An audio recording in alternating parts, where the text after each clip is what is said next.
Good now, revolutionaries. Welcome to Rise Up After Dark.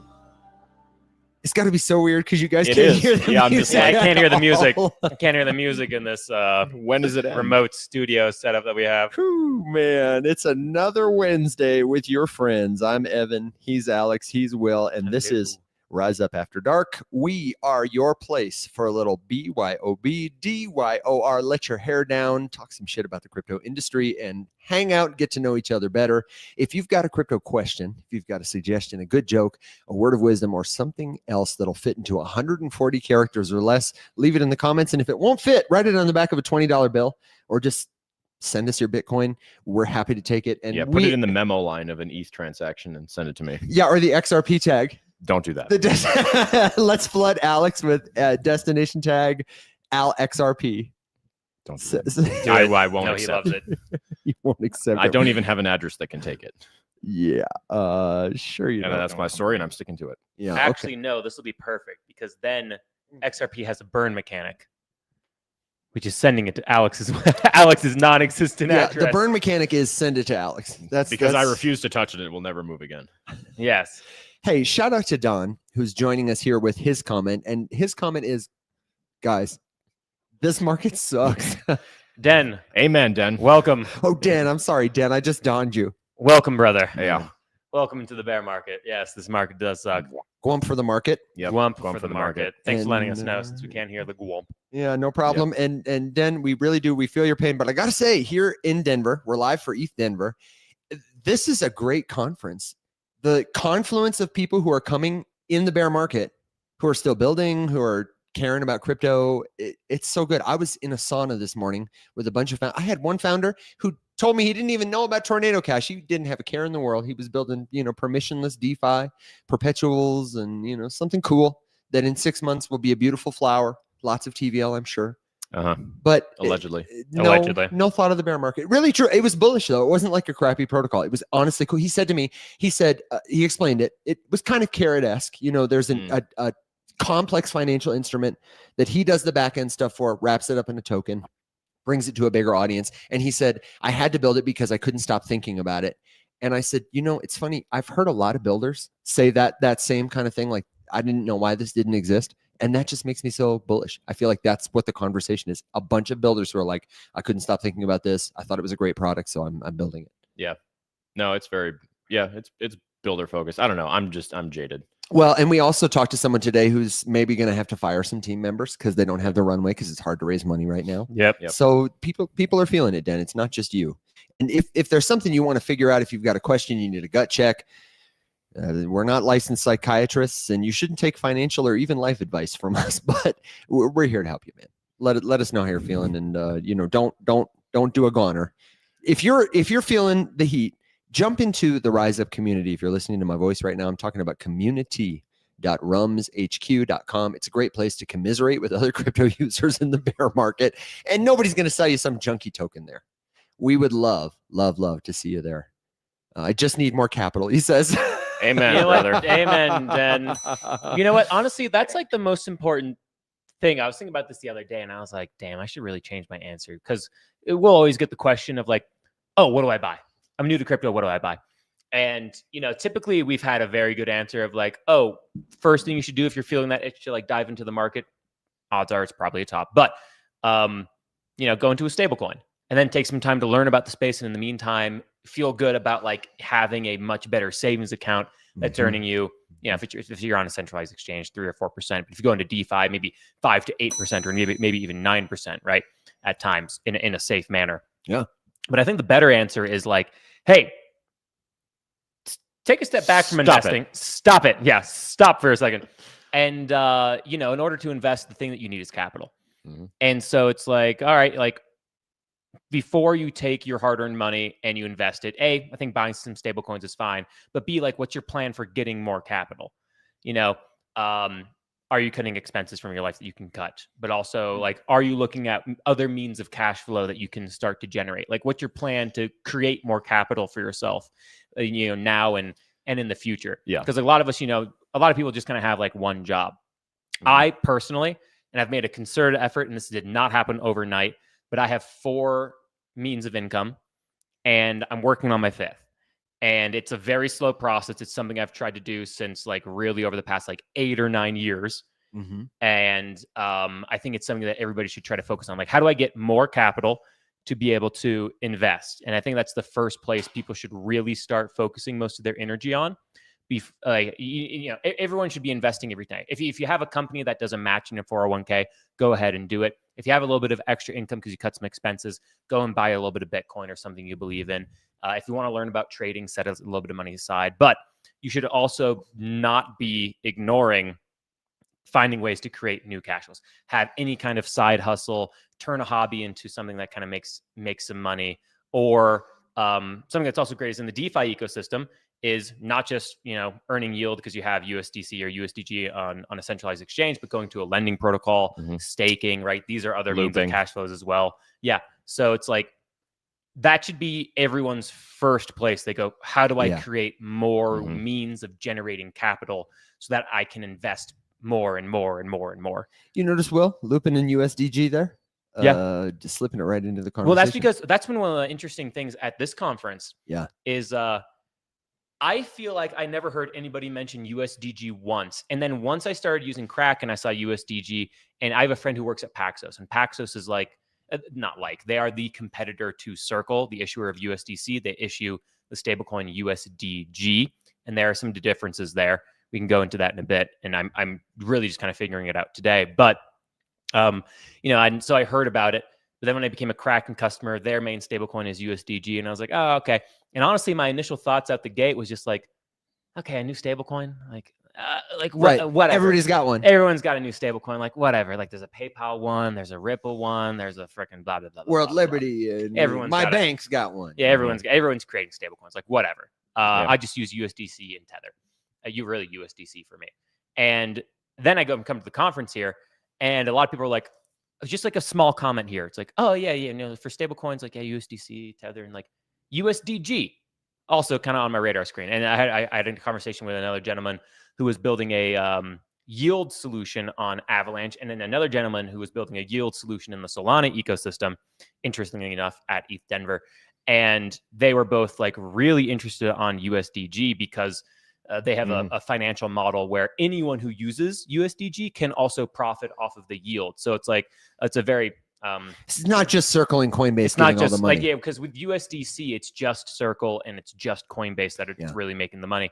And fun fact on that, that mechanic for earning is actually one of the few that is protected, even in the shitty versions of like Clarity and GS. That's one of the reasons why you're telling me that USDG is kind of set up pretty well to benefit off of Clarity. Potentially steal significant market share based on how that's built, because they don't have the anchor around their neck of the Coinbase revenue share. Yeah, and if you're an investor, Paxos, who's the company who issues USDG, they are not public, but they will be one day. So if you want to invest in that, IPO, anybody? You can buy the stablecoin and earn interest off of it, right? Just like with USDC or Tether.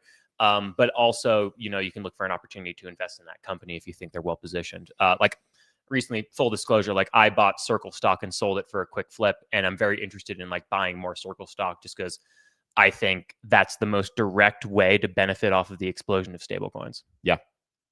Yeah, I think the interesting, like we were talking earlier today, after digging into USDG a little bit more, was just about like, hey, at what point is this particular revenue share model that like Coinbase has with Circle that covers USDC specifically? At what point is that going to become a problem? Yeah, because it's intense. It is a lot. 50%, man. Just basically put our name on it and pay us half. It's actually more than 50% because it is more than 50% because really? they own the entire revenue generation completely on platform. It's then 50% of everything else on top of that. And you know what's crazy? Despite the 100% that goes to Coinbase and then the 50% that goes to Coinbase again, Circle last quarter still made $750 million freaking dollars. Last quarter. Yeah. And they're probably going to beat it again this next quarterly release. They have an earnings report. It's so weird. Like talking earnings reports on the crypto show. But they have an earnings report, I think, on the 26th of this month, and they're probably going to beat it. Can I pull you into a rumor mill? We have heard a couple of rumors that maybe Brian Armstrong's future is not so secure. I would say this is like, I wouldn't believe it. Very hearsay, very much hearsay, like fourth, whatever that's called. Yeah. Somebody's cousin Carl told him. Yeah, dude, someone's cousin Carl told their cousin, cousin Baxter, and fucking Baxter's even worse. And he's Baxter, that rumor mill son of a. But if I put my tinfoil hat on, I could come up with a scenario in which the current administration would want to get rid of him because he is he's getting in the way. He on the table, and he demonstrated that he has like the singular ability to derail all of Congress, the entire Senate, which is bananas. And if I'm the administration, I'm very butthurt about that, and I'm not happy, and I would want to like start trying to say like, got to get rid of this dude. So like it doesn't surprise me that there's a rumor. I would also not call the particular individual who initially told me about it like reliable. A bet. No, I wouldn't call him like a terrible source where I'd be like immediately like, oh, he said it. No, I'm like kind of inclined to say like, okay, well, I don't think that you would just like make this up, but like at the same time, it probably doesn't mean anything. And like we said, I don't think it amounts to anything. They can't get him out of there. No. Brian Armstrong is Coinbase. Yeah. No. That sounds like a hashtag. Hashtag Brian Armstrong. It's too long, but you know what I mean. Yeah. BA is Coinbase. Yeah. BA is CB. Once you've been featured on the famous crypto Twitter, visual stump puzzle, top of egg or bald founder's head. You've made it. You've made it. You fucking made it, man. Okay. Yeah. All right. Yeah. Just remember, if you're bald and interested in crypto, you too can have a base pay of $200,000 a year at Coinbase. Hiring now, not sponsored, but it could be. We had a comment a second ago from thank God. Kraken, come on, sign that paper. We had a comment a second ago from a guy whose username was Zach Rector that I'd bet all my Bitcoin was not Zach Rector, and the only thing it said was XRP is good. XRP good. It is good. Okay. So we have a couple of other questions in the comments, but if you've got one, let me remind you, please do leave it because we're doing an abridged show today. After about 45 more minutes, we are going to get cleaned up, put our best faces on, go to the Stellar game night to connect with our friends there, and then crypto karaoke. We have to shout out Lindsay, co-host of Trust Issues and in growth marketing at Stellar Development Foundation. She just shared this incredible video. Let me see, maybe if I can get it on the screen share or something. I feel like my hands are not going to work for me the way I want them to. Lindsay was tweeting it out, and she's one of those people who does not ask for like promotion. You know what I mean? She's happy to promote you and be there for you, but she really doesn't say, oh, guys, watch this and share it. It's a 14-minute video, which like who's got that time? But it's so worth it. It's the story of Hoops Sagrado, and it's produced by Stellar. It's a really good use of their money to tell the story of this community of people in Guatemala who are like really using stable coins to make a difference in their own lives, to pay each other securely, cheaply, own their money. It's incredible. And if you're in podcast land, I will read it out for you. But the people on Facebook and Twitter and YouTube, it's on Lindsay's Twitter, Lindsay Poss, Poss. It's her pinned tweet, and it's really worth it. If you don't have 14 minutes, put it on 2x speed and watch it in 7 minutes. But it's such a great example of tell a better story. Yeah, that makes crypto matter for sure. I loved it. So Lindsay, we love you. Thank you for doing the work to tell a better story. Everybody, check this out. We're going to be with Stellar later tonight, but we had to shout that out because it's killer. What are you seeing in the comments? Because you're scoping them. Some more commiseration, and then we're all wondering when Cosmic is going to turn the market around. So there's that. Cosmic, buy it all. Yep. Come on, man. Yep. Any day now, dude. Nah, he's too busy buying Circle. He's right alongside me. We're too busy buying stocks, guys. Sorry, it's a crypto bear market. He's still buying. You're either shorting or you're buying stocks. He's still buying Algorand. He's the one guy left. Hey, you know what? Someone's got to do it. Someone's got to do it. Someone's got to do it. Someone's got to keep that market alive. We had a question. Can you please spell that again? That is Lindsay with an A, Lindsay, Poss, Poss. That's on X, the formerly known as Twitter website. And she works at Stellar Development Foundation. You might know them for their XLM token, but they really are doing a good job of particular use cases of cryptocurrency that enable people's freedom. I think they're awesome. Yeah. Oh, Agreed. here's something I wanted to talk about. In the spirit of ETH Denver, and also I saw Cosmic is like, I'm actually stacking Ethereum. Welcome. Excellent. Excellent. Good. One of us. Yes. Although I know you've always been a fan of Ethereum. But I do like making fun of you, so I'm gonna do that. Well, if not make fun of, then not friend. Yeah. I don't know what we're doing here. Yeah, exactly. Yeah. If you guys just stopped making fun of me and be like, what the fuck is wrong? Yeah, you'd be worried. What's going on? Tell me I'm not pretty. But no, so I'm meaning to make this video. But especially since the first event I walked into was a privacy event, I just kind of started to have my brain going where I was like, yeah, Monero and Zcash, like I just don't think it's really relevant anymore.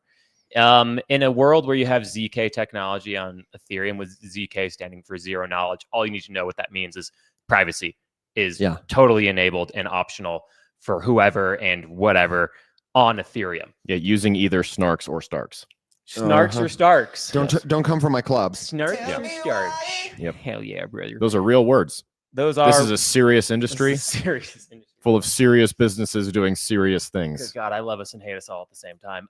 Yes. But yeah, Snarks or Starks you can use to have extra privacy on the blockchain. So you're trying to make a video about this, about Zcash, Monero? Yeah. So it's just like, hey, I know there's been a lot of talk about Zcash recently, and like I know the team like quasi kind of like left Zcash too. But anyway, I know there's a bunch of like hoopla about it. Yeah. And it's just like, in what world do you need a coin that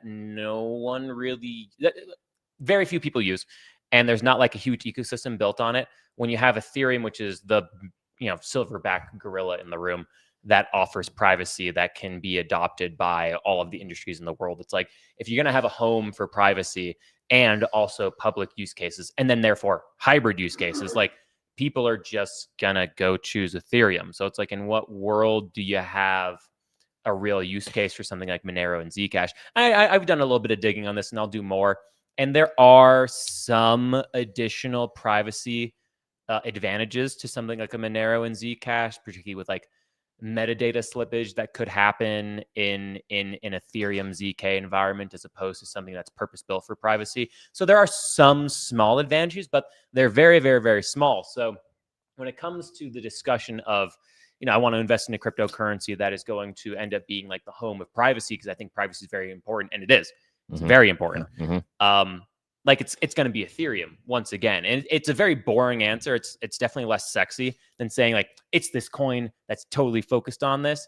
But at the end of the day, like, it is going to be Ethereum that's going to be the home for enabling privacy of transactions for individuals, but also for industries that need it, like healthcare, to protect your, PII information, personally identifiable information, for finance, for government, and a lot of businesses also need like hybrid environments where they have public and private, offerings, and, Ethereum is just going to be the home for that.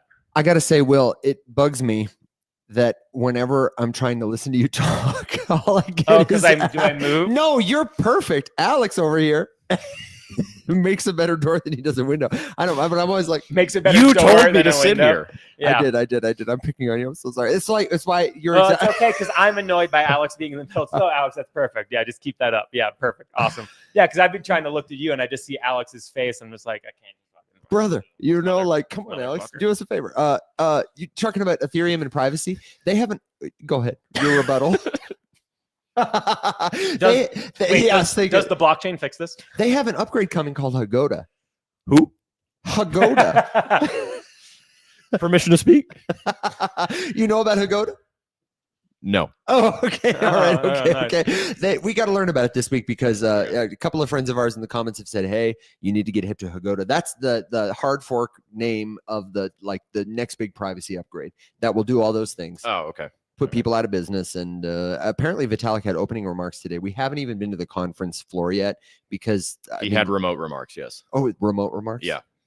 Yeah, and he had a, classically, bewildered nerd moment where his light was like turning on and off, and he was like, how charming. It was classic. Yeah. Somebody we know said Vitalik wants to be a celebrity but doesn't want to admit it, or isn't comfortable admitting it. Yes. I was like, wow, that's maybe well, very he just astute. likes he lets his outfits declare his as one celebrity. But also, like, announce your celebrity. You're the guy, Vitalik. We do in fact look to you, so like own it. I don't know. But anyway, that's all I wanted to say about privacy, because it's just like, just like the days of Monero and Zcash being relevant are really just kind of like just going away, I feel like. Yeah, I think those are two white papers worth reading. Monero and Zcash both have these excellent white papers that introduce novel cryptocurrency concepts. A lot of people in the crypto space are trying to learn about crypto tokens on TikTok or Facebook or YouTube, and they hear, do your own research, read the white papers. Does the project have a white paper? But you got to understand, not all these white papers are created equal. It's nothing to have GPT spin up a graduate level. What did you use today? Claude 4.6 with deep research, Sonnet with deep research, to give us 400 sources on a simple question. Yeah. So meme lot. coins are going to start having white papers, but if you really want to learn about crypto and save yourself time and money, Monero is a good one. Zcash is a good one. Obviously, Bitcoin. Our guest Friday. So hey, surprise. I don't know that we'll be able to live stream this because, again, we haven't been to the conference center, so we don't know what the Wi-Fi situation is like. We'll find out. We're going to be there 10 to 12 local time in the podcast studio, and we are going to be live with guest Haseeb Qureshi. This is no big deal. No big deal, but he is he's a managing partner over at Dragonfly. You may have heard me talk about his work as an educator on Unchained's The Chopping Block podcast. He is a great teacher. He's got a good head on his shoulders. Dragonfly just closed they raised a whole nother crypto fund, $650 million, and they've backed some of the biggest names in the space. They do really important work. And so he will be a good one to talk about that with. He had a post that was like, in the bear market, read white papers, read these white papers. Here's what they'll teach you. I think he recommended the Uniswap one, the not BitTensor Tau, MakerDAO.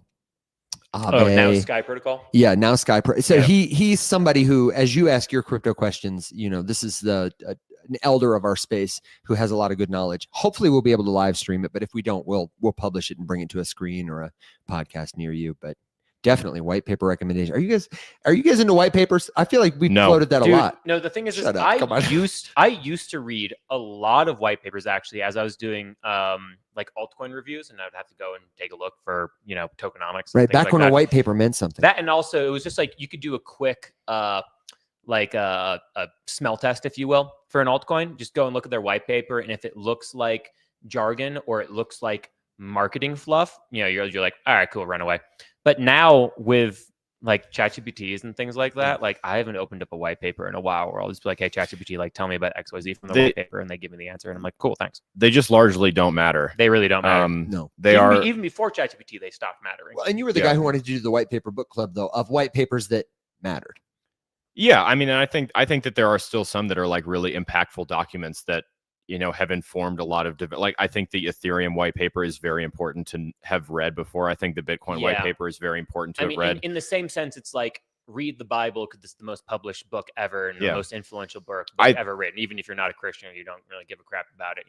You read it because it's the most influential thing in all of humanity. In the same sense, like the Bitcoin white paper and the Ethereum white paper, the most influential. The Monero white paper, frankly, very influential. Yeah, there are some interesting DeFi protocols that have like very good mechanical write-ups of like different DeFi methodologies and stuff that I think are important. But like as far as something that you need to be able to get through to become an informed investor, sure, if you really want to take it there, I don't think that it matters that much. And most of them have shifted to actually, I would not call most of them white papers. I would call most of them light papers or just sales brochures, because they're not meant. A white paper is a technical document that like you should really only be interested if you're trying to use something, build on something, or like run like a B2B related relationship with something. I don't think that they matter that much. I also don't think that they are like that well written for the most part, especially new ones. There's a really good question here that comes in from Ed. Hey, Ed, good to see you here again.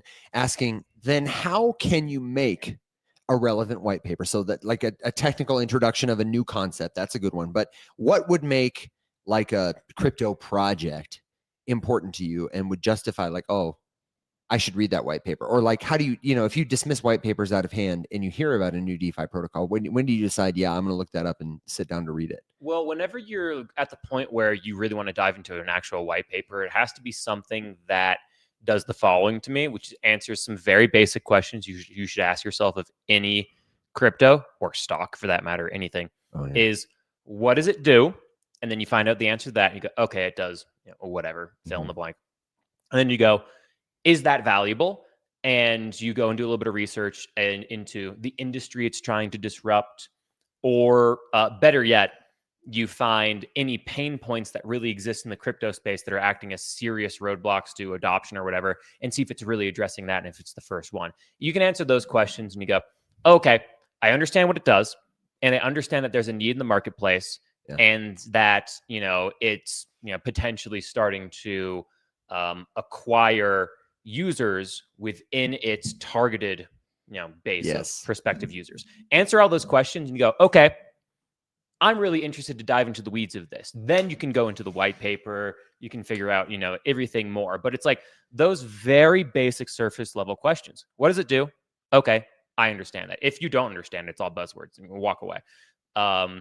What industry is it trying to disrupt, or what problems in the crypto space is it trying to solve? And are those problems real problems, or are they just kind of like made up marketing fluff problems? And then I'm interested in the white paper. Do they have any users, and are they making any money? Do they have users amongst their targeted audience? Right? Have they converted the people they're actually trying to convert? And then you go, okay, cool. This is now worth my time to really potentially dive into this white paper. Maybe it is a light paper, right? And even if it is a light paper, if it's still doing those things, it's definitely worth learning about. Alex, your thoughts?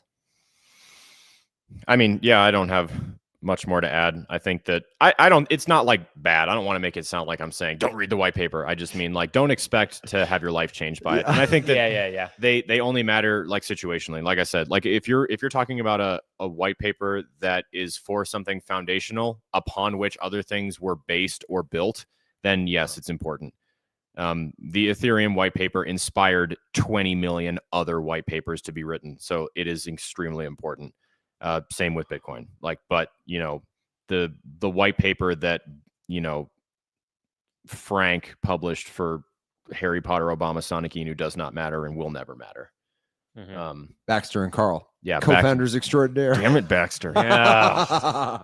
But yeah, so in that sense, it's like I said, it's good reading, but a good white paper should be hard to understand. To be honest. Yeah, because it's the thing is a white paper isn't meant for like your layperson to read. Like it is a white paper. It is supposed to have like an overall message as to like what the project is and does, and you can understand that. But then it's supposed to be like a technical breakdown of like what's actually working. A white paper. Here's the thing. A white paper is supposed to be a technical document. It is. However, if you want something that's market focused, you have a one pager. And those are different things. You have a light paper. Sure, you can call it a light paper. A bunch of projects do. Me in my world of business and tech, you have send me a one pager, send me a white page, and they're very different documents. Yeah. My problem is just so there was a point in time in my journey as an actor that I thought, I have an opportunity to go to college on a scholarship, and I don't need to study acting because I already am an actor.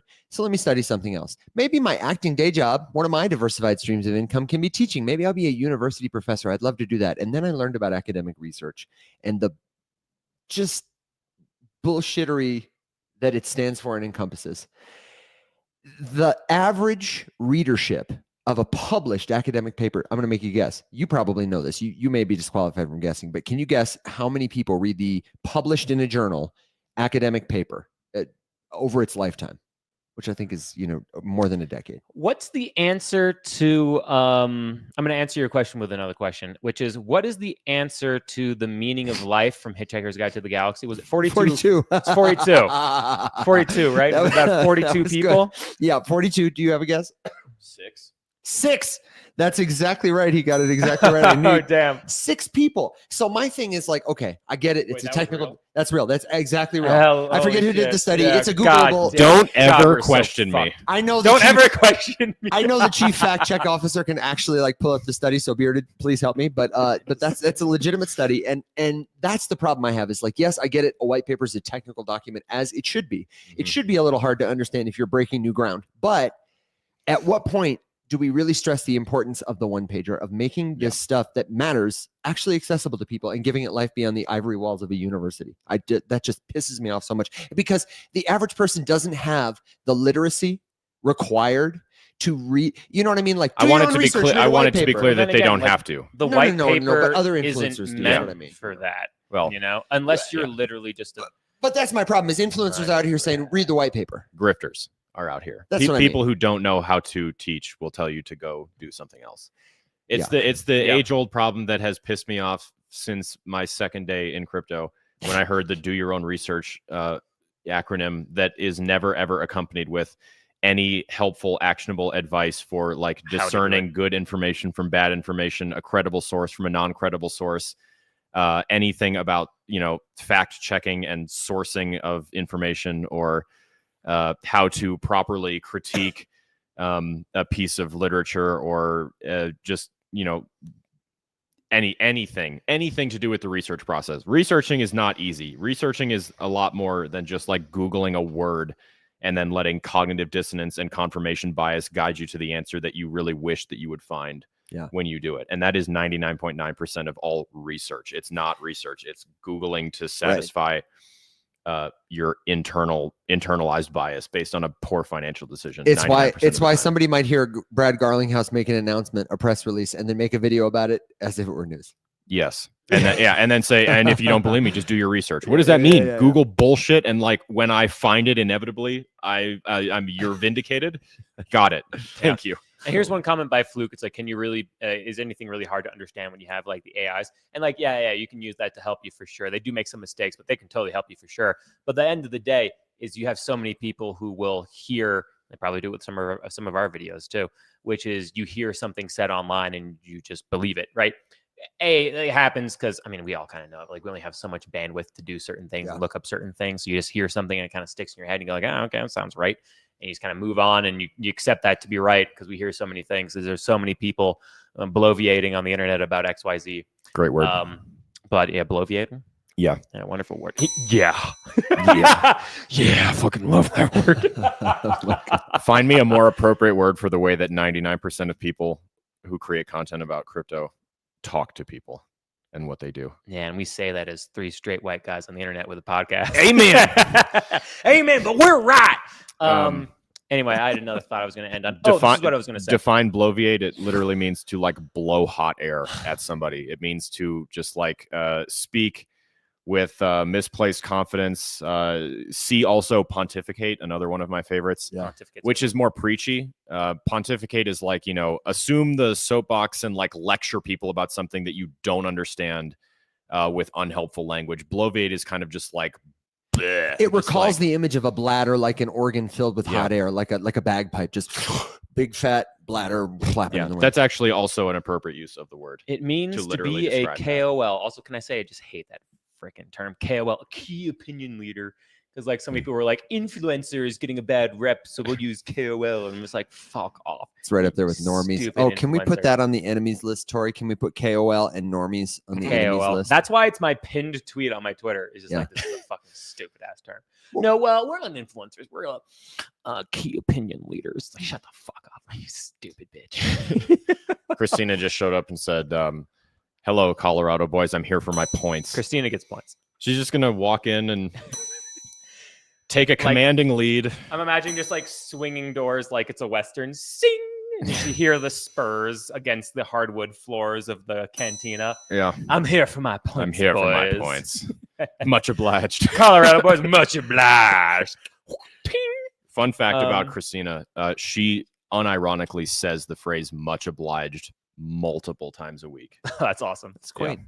Yeah. You were going to say something substantive, Will. No. All I was going to I say doubt it. was an addendum to what Alex was saying before I made the bloviating comment, which is just if somebody cannot explain something simply, they do not understand it. If you yourself end up getting, you're fielding a question from somebody and you're going down a complicated answer because maybe you've done some preliminary research, and you're seeing that somebody isn't really understanding because you're going into a little bit too much of the weeds, then you fully don't understand it. So you should always aim to have a very simple answer for something that you think people are going to ask you about. Good general rule of thumb to have at the Thanksgiving table when your family asks you, "How's your crypto trading going?" Yeah. Or like, "Hey, what's blockchain?" Bad. And Leave me Bitcoin. alone. It's bad. Leave me alone. We're down, Grandma. mashed potatoes. And then you distract him with something. Go talk to Baxter. But yeah, no, it's just that if you can't explain something simply, it's a sign that you fully don't understand it.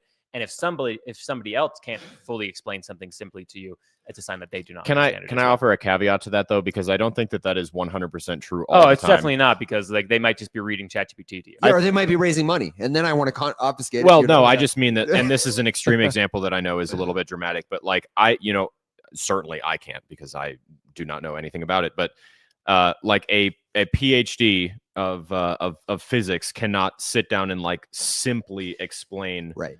The math String involved theory. in calculating like in and mid orbit trajectories for like fuel consumption on it. You can't do Hopeless. that. No, I disagree with that fully. Every single concept you can describe simply for someone to understand what the concept is, and then you Yes. have to go into the weeds. That's exactly what before you so rudely interrupted me. Nope. If you reduce something that is inherently complicated down to the 5th grade level bumper sticker explanation of it, with many things, you often lose so much important context that you might as well not have explained it at all. I think unless the only reason to give that bumper sticker is to encourage someone to go like Google something more effectively, then I frankly find some of that stuff unhelpful. And I think that loses a lot of people in crypto because like we are more involved here at the investor level with like the nitty gritty and the technicals of things that we are interested in more so than any other industry on earth, wherein the only thing you would really need to know is, do they have a lot of customers and are they profitable and generating revenue? Whereas here, it's like, I want to learn so many more things that I have no foundation upon which to like place that understanding. Like sit down and try to read about the math behind zero knowledge.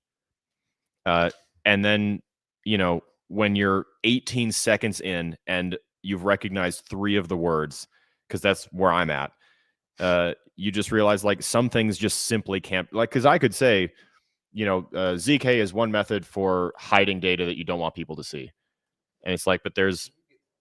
Not you. Keep going. Your regularly scheduled programming. Implied he wasn't talking to you to ruin your thought. God damn it! I was being rude. I'm so sorry. No, you're so good. Rude. I just think that it's overly reductive and you lose too much important context. Okay, ding for Alex and Gwump for Will is what Beard says. Why do I get a Gwump? Listen. As the arbiter of the bullshit. points, as the arbiter of the points, I'm giving you a ding because I actually agree with both of you, but I tend to side with Will. Will, I was no. You need all of it. You cannot ignore the complex answer. You cannot ignore the simple answer. You have to have it all. Okay, let me pivot us. 2 things. One is, Will, can you get that pink hat with a no nail on it? I have a plan for it. Oh, all right, bandit. We've got Eric who's coming to the conference tomorrow who wants us to explain. He said, Evan, can you explain what Will and Alex are talking about at a 6th grade level? Yes, maybe in a second. But I also want to indulge in this comment from Dan, who said, we've got these great pink cowboy hats on the wall. Shout out to Tori for booking this killer Airbnb. And Dan's comment was, does Alex have dibs on the hot pink cowgirl hat? So just let me try it because pink is a good color. Well, hold on. Dude, people in podcast land. Oh, I actually feel like this is about to be a really good fit for you. I'm not even being ironic. Sweat stains on this hat. Dear God. That's salt. Look at this man. Can we get a clip of this? Oh wait, no, that's a beautiful hat. I actually really like it way more. No, particularly with like the black sweatshirt. It started as a joke, but I'm being completely serious. I just Christina. You know what I can tell immediately though is that like a very light breeze is gonna rob me of this. Oh, 100%. Like it's just sitting Next on the stage, bandits. Get your single dollar bills out for the next dance. I really hate to say that I'm not mad about it. Dude, somebody said yesterday, Alex, that you were looking like Sons of Anarchy in all black, and now I feel like you're looking like Sons of Anarchy, or like I don't know. You are a pink and black man, and I love a good pink hat. Is the only guys. acceptable I don't color. think we want the Hell's Angels after us. No, but I gotta try. I'm upset because I already know that like I can't put it on him right. Look at this. Look at how silly this looks. I look silly. No, you look I look silly. like I'm at a kid's birthday party, silly. and Alex, it actually looked good on you. No, it actually looks good on Alex. Can we get a po-up of that? It could be the move. Yeah. Okay. Sixth grade explanation. We were talking about zero knowledge and complex math, but we've said this before on the show. The simple way to think about a zero knowledge proof, Will gave a great definition earlier, and another one you can add to your arsenal is just the ability to prove something with math without needing to observe it directly. What are you laughing at? Chuckles? What's so funny over Just there? the comment. Just the comments. So we got to read them out loud for the people in podcast land. The comments are great. Oh yeah, Brandon says hair lice. Here we come. Hair lice. Here we come. Brokeback Mountain. Brokeback Mountain 2 dreams come true. Howdy, cowboy. Okay, all right. We had a good question from Brandon. Yes, save us from ourselves. Since we're talking about simple and math and teaching moments, can we explain for Brandon and anybody else who's curious about like the price appreciation effect of crypto? You know, that fellow we were talking to earlier today who had $40,000 and he was going to buy Bitcoin. If you buy $1 of Bitcoin right now, it's 67,000. If it goes up to 127,000, are you going to get 2 Bitcoins because it doubled, or is your Bitcoin going to be worth 2 times more? Yes. Can you guys just quickly explain how that works across crypto? Yeah, you're buying an asset. The quantity of the asset doesn't change. You can think about it the same way as, you know, if you were to buy gold and put it in your vault at home and wait for it to go up in value. That's what it's doing. The gold is not multiplying in your safe. Does it matter where I hold it? Like, what if I have my Bitcoin in a wallet or on an exchange, or can it live in 2 places at once? That was a trick question. It only ever lives in one place, no matter where. No matter where the keys are being custodied. I thought give myself a point for that one. Yourself, you did it on accident. Give me the point for that one. Wait, can we also please? There's this one coin. Can we please gwump this coin, which is called Tiny Rubber Cock and Cows? Baxter and Carl are in the chat, and just I'm like not here lay for on the gwump for the next 30 seconds. Let me guess. It's in the Avalanche ecosystem. It has to be. It has to be. Can we please look at it? No, we can't look at it. I can tell you with confidence. Please no. I think it's too small. Hey, I can tell you everything you need to know about it right now without looking at anything. It bad. It will go to 0. Maybe not tomorrow, maybe not next week, but it will eventually. I promise.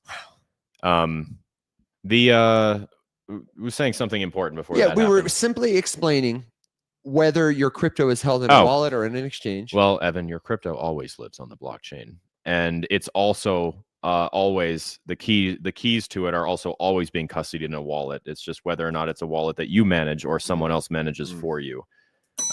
Kraken and Coinbase and Binance keeps all of the crypto that they have spread out over many different wallets that they have access to, and then they move it at your request when you want them to do stuff, because they have the keys.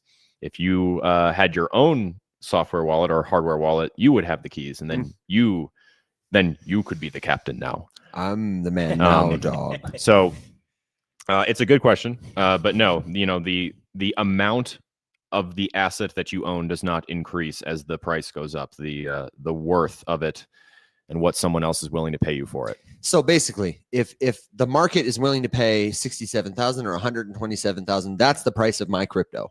If it goes up in value, my crypto goes up in value. If it goes down in value, my crypto, all the crypto changes value with the price of the market, because the only place it lives is on the blockchain. Thank you for explaining that. That was simple. It was helpful. And now I have some wild and maybe not very helpful questions for you guys.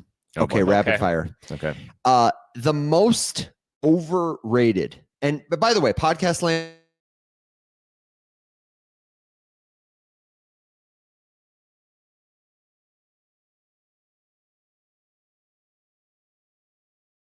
the audience. So tell us what you think about this. The most overrated thing in crypto is. You ready? Just want to one. say it on three? Okay, Yeah. so we'll just say on 3, 2, 1 answer. Okay, Yeah. 3, 2, 1. XRP. Yeah, it's XRP. It's fucking XRP. Next question. You're both getting 10 points for that. That was great. Sorry, Christina. That was Yeah. way too good. I gotta just put next. Yeah. X. Yep. Okay. If Rise Up Media had a mascot, it would be a. Evan. Rise Up Oh, Media sorry. There are had choices. Yeah, Multiple it would choice? be a. Oh, It would It's be not a you? Evan. It's not me. No, I would put Will in. Are you kidding me? If we Oh had no, to sell I mean by it a would face? be a purple dolphin. I was gonna say Will's jaw. Just his jaw. Yeah. With like a luge rider from the Olympics going down it, because you could cut rocks on that thing. Yeah. But like Team Puerto Rico. Okay. Yeah. Okay. I've- Team Puerto Rico. Multiple times I have had to like point around the room that we're standing in and point out where these two idiots are. And Evan is usually a lot easier to identify, but I'm kind of low key today. he's been harder to spot recently. I Yeah. can It's usually because say he's wearing his very muted winter jacket. yeah, well, Yeah. usually I can just say the guy who looks like the pumpkin spice pirate, Like that. like if Jack Sparrow was really into fall chic aesthetics, then that would be that guy. And then Will, I'm just like find the handsome guy with the glowing light. look for like the subtle glow coming off of this just like stupidly handsome man with the killer jawline. Thanks, guys. And Will's been easier to spot. We have some Oh, good yeah. suggestions in the comments. Parrot is what Tori said, and Spartan is what Solomon dig it. said. I I dig like it. that too. I Yep. like that too. Okay, but you got more questions. Mhm. The fastest way to lose money in crypto is To buy it. and you can't say buying XRP because some people make money like The that. fa- You know, the Ski bought a farm. I think the fastest way to lose money in crypto is to buy crypto. Okay, That's my snarky answer. I think the real answer is like deciding that I'm speaking from experience, deciding that you're going to become a day trader Oh, and then immediately just like following 30 random technical analysis streams and then just borrowing conviction from the people in those chat rooms to just start buying whatever they are looking at, hoping that you're going to be fine because they have to Don't be come for right. me. Right? They're on the internet. And then you inevitably lose. I don't know how to sell. So snarky answer is the fastest way is just by buying crypto, and then the less snarky answer is by trying to just become a day trader and borrowing conviction from other people. yeah. The less snarky answer from me is immediately heading to the perpetuals market to do leverage trading because you see some amazing success story. And the other thing as well is like building a portfolio that is impossible to manage, which is almost everybody's biggest mistake. You end up buying like 15, 20, 30, 40. I've had some calls with people where it's like 60 or more cryptocurrencies. And it's like, how the hell are you? Good Lord. How the fuck are you painful. managing this? And they're just like, Will, first of all, I know you're going to say be kind. I was like, okay.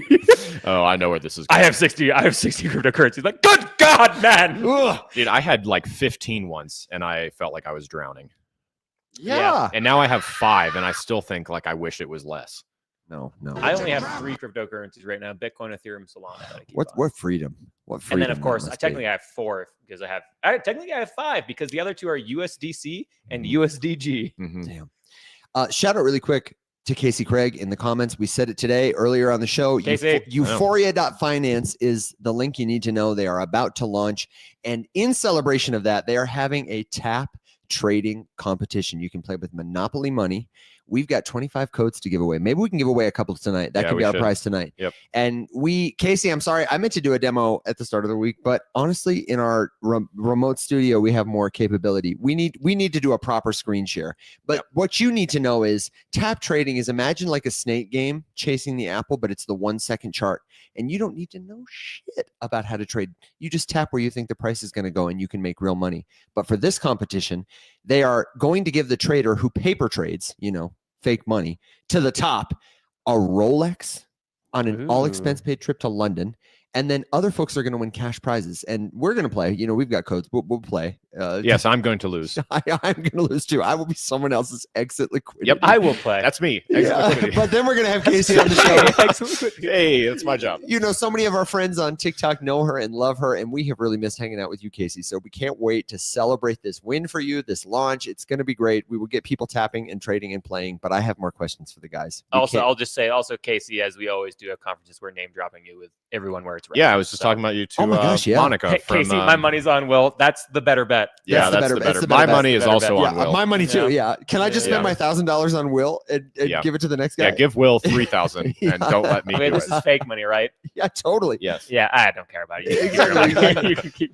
But we are, you know, we want to know, Casey, who are you trying, even though you're not at the conference? The question we always like to ask people when we meet them, especially, is who are you trying to meet at this conference? Like, who is it you need to connect with? What are you working on? And why is it next? Casey? And why is it Casey? Casey? Speaking of which, I know Angie would want to tell you hello. We got to spend some time with her, and we're going to catch up with her. Yeah, again. Casey. Angie's here, and I didn't so see Casey today, so that's bearish. Whoop, whoop, whoop. Might have to give her a little glump. Yeah, a little glump. Just damn, a little glump. Casey. Shit. Okay, all right. She knows what she did. No. I'm going to save Casey from herself. I've got a good question for you. It was great to see you on Exit Liquidity. I want to watch the whole interview. Yeah. The thing Evan pretends not to care about, but definitely does, is his hair. No, he doesn't pretend to not I care about it. I care about it actually, straight up. Wait. The thing Evan pretends not to care about, but he actually does, is how he is perceived by others. I think I'm pretty vocal about that. I care a lot about that. I pretend not to care about that. I do pretend not to care about that. I care deeply. I care deeply. Really like me. Please like me. I'm really genuinely trying to come up with something. I know. I feel like Alex is going to dredge up. Like, that was a really deep answer, though, Will. That's a true answer. Will's got this one so far. I know influencers. I mean, it's hard to say. I found out today that Evan literally does not know the make and model of his truck.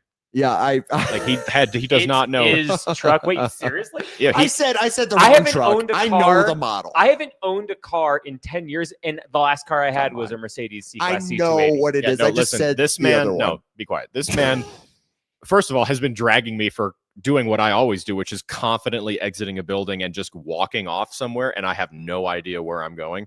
And then I was like, "What do you drive again?" And he confidently was like Ford F-150, and I was like, I'm pretty sure it's a Ram, Evan. And he's like, oh yeah, it's a Ram. And he's like, no, it is a Dodge. Yeah, that's right. Yeah. So I don't know.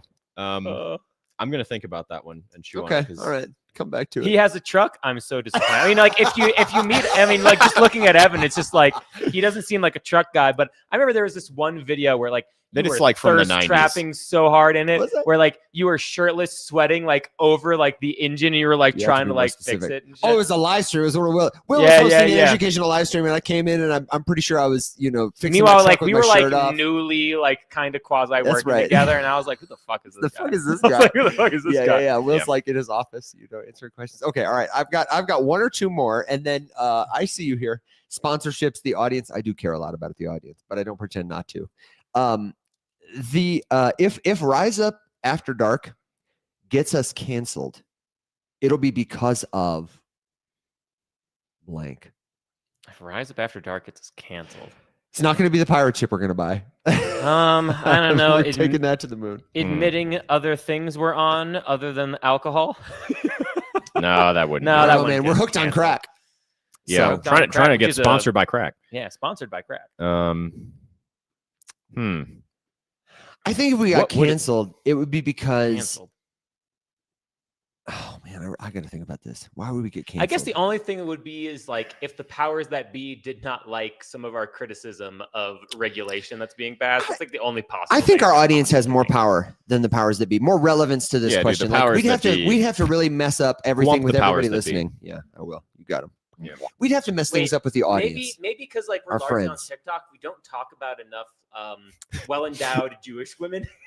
Dude, you got to read people in. You can't just say that. Yeah, okay. Well, that we just found it. That was it. This is hilarious. So we finished the stream this morning, and if you're on TikTok, you go and you click like the search algorithm, and I was like, what the fuck is going on? Because you go into search and it like recommends some things to you. It has And a I was big like- list of like you might be interested It's in. like you might be interested in like XYZ, right? And on mine, and I was like, dude, why the hell is this here? But then on Alex's and Evan's and like Go look. go look. Go look Go on right now. TikTok. Go and Tori's was click- doing this too, click right? Tori's was Tori's doing did this it too, also, like like- getting away from a straight man going to like a woman. So you'd think there'd be a different recommendation. And it's just like recommended. It was like well-endowed Jewish women. I was just like, what the hell is happening? It And was, so I was just like, this is the new ownership of TikTok's like influence. and I on and the I don't algorithm. remember all of It them, was- but there it were was- like 5 or 6 of the exact. But the Yeah, number yeah. one was stacked Jewish That was it. women. Stacked Jewish women was number one. And I was or, like, is number this what 5. like Israel's TikTok ad spend is getting them? You know what I Yeah, mean? yeah, Like, yeah. I mean, And then also Yeah. it's like I am not the neither of us the demographic for this, but like on mine too is like number 6 was like hot MAGA women, and I'm like, I'm pretty Yeah, sure MAGA that goth. I'm like, yeah, MAGA goth. That was it, MAGA goth specifically, and I was like, what the hell is happening right now? I was like, also, if you know my content, you should probably know I'm a registered Democrat, so it's just like, I mean, what is going on? yeah, it seems a little on the nose given the recent TikTok change of ownership, and like not subtle at all, which I think was astonishing. I've also noticed that the targeting of advertisements is getting like way faster. I walked away from talking to one of the Kraken guys, and I opened TikTok, and immediately I had a Kraken ad. First thing. Oh, I like that though. I like that. I like that they would. Did they see it and see? Did you show it to them? No, I Where just do I find was this not I search? was not there. It was like, a couple minutes later, and I just opened it to Yeah, that's weird. answer a DM, and there it was. I love people tuning in right now. I think I showed Yeah, up that at was, the wrong Yeah, moment. sorry. I see, cuss words in the comments, and I think maybe the best couple of answers is I thought this was a crypto show. Shout out Jeff Rascal. Yeah. And somebody did say that they thought the thing that would get After Dark canceled, but is if they found out you were like secretly working for BlackRock. I was gonna say that If anything, that's probably we'd get boosted. that I'm secretly an XRP whale or something. Yeah, Yeah. it's all a ruse. Yeah, it's all been a lie. Mm-hmm. Okay, we've done it again. We've wasted this hour. It's a short show. It's gone by fast. I'm thinking I'm going to read out some points. Let's give away some codes. Just let's pick somebody at random in the audience. If you want to participate in Tap Trading, the Euphoria fake money contest to win an expense paid trip to get a Rolex from the founder in London. If you want to win cash prizes and you want to brag to say that you beat Will Watson in a paper trading contest, because let's be honest, everyone's going to beat you and me. Alex is do it. Put it in the comments. I want to trade. Yes, whatever. And we'll pick you after I tell you. Drum roll that no one can hear. The points as they stand in last place with 2 gwumps. It's Baxter. Sorry, Baxter. Play again, buddy. We've also got 1 gwump to Carl, 1 gwump to bloviating, 1 gwump to bear markets, and 1 gwump to becoming a day trader. Then we've got Den with 1 point, but I'm also going to give Dan a point because I know he's here in the audience. Radio Dan. And that means, actually check this out. Oh my gosh. In 3rd place, it's me with 3 points. In 2nd place, it's Christina with 5 points. And because you guys got 10 points, I don't remember for what. You've got 13 points. It's Alex and Will. Yeah, that You're sounds champions. right. This week. yeah, Congratulations. Who wants to do some paper trading? I see one that we're going to give away here on this stream. Christina says, "Pick me. I'm a nepo baby." we can't pick Christina. You don't want to paper trade. Yeah. You're related to Alex. You can't participate. We're giving one away to Dashcam Eddie. Congratulations. Send us a DM in the Circle community. You got one? Pick one, and then Will can pick one. Just pick whoever you see. It's I'm just gonna scroll randomly I and make see up where the it points ends. every night, so we can make up a giveaway.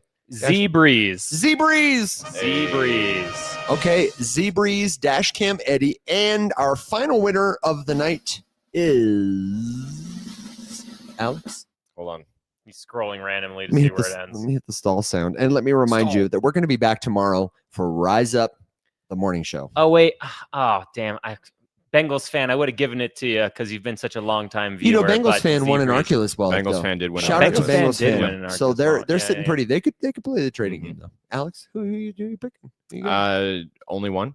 Only one. Congratulations. I am a big fan You of this. and Sea-Breeze, hold on. and I just said only one, as in you want me to pick only one. I want you to only pick one. That was not a username. That was not a username. Nice. All right, let's get the show on the road. All right. Here, let's Rugged do. me. Absolutely rugged me. Somebody in podcast land, leave a review of this show and specifically mention "pick me" or like I want a paper tray. Like do it. The Barefoot Bandit. The Barefoot Bandit is your winner. Yes. To the stage, the Barefoot And Bandit. there are more codes to give away too. I bet We've got 25. We're each going to take one because it'll be fun for us to compete against Will. Yeah, to lose. To lose and to give Casey the feedback because that'll What be if I helpful win? and valuable. What if you win? What if I win? I could get liquidated immediately. I like the confidence. I see that on a Nike commercial. What if I win? What if I What win? if I win? What if I get to go get a Rolex in London? I would document it. I would love it. It'd be great. Oh, It'd be London's amazing. such Do a they long come time. in I love black? London. Or a cowboy hat pink. Or pink? That's my new favorite moment. Honestly, this Or is a both. great look for you.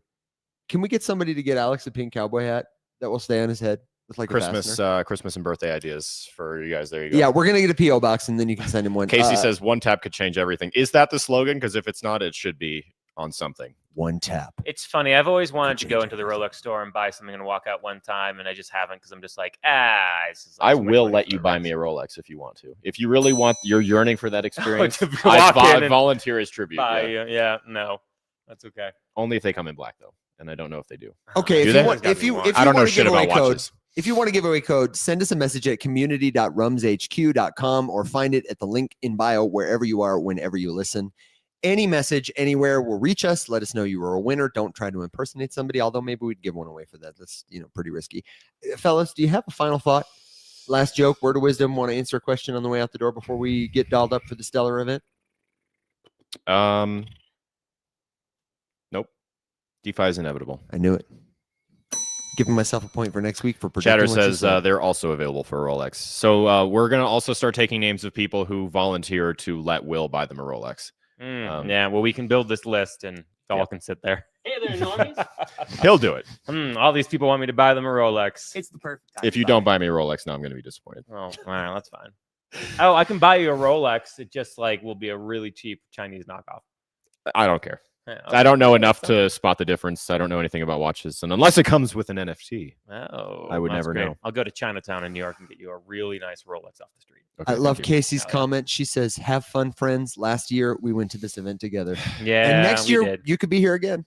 It's the only Casey, thing you missing could is have you. been here this year. The only thing missing Casey, is you can go to Consensus. in It's not Miami. too late. The week is young, Casey. It's the perfect time to buy. Just saying. But anyway, so now my final thought would be if you're really excited to get investing in crypto, first buy stablecoin and then try to build a strategy also around how you can acquire more fiat to turn into assets you that. believe in long term to improve and increase your net worth. I love that. I absolutely love it. Casey has the excuse because I mean, whatever. I guess I have to launch a product. I had to launch a product, man. Excuses. So my final thought as we ride our cats and cows into the sunrise is thank you for being the very best part of what we do. Keep up with all the shows and everything else we offer. The free educational community. That's if you're trying to learn crypto. What the heck are you doing if you're not there? It's community.rumshq.com. We say it because it's true. The only thing missing is you. So until next time, everybody, Can confirm. thank you. Stay safe. Be well. Everybody, rise up. Goodbye.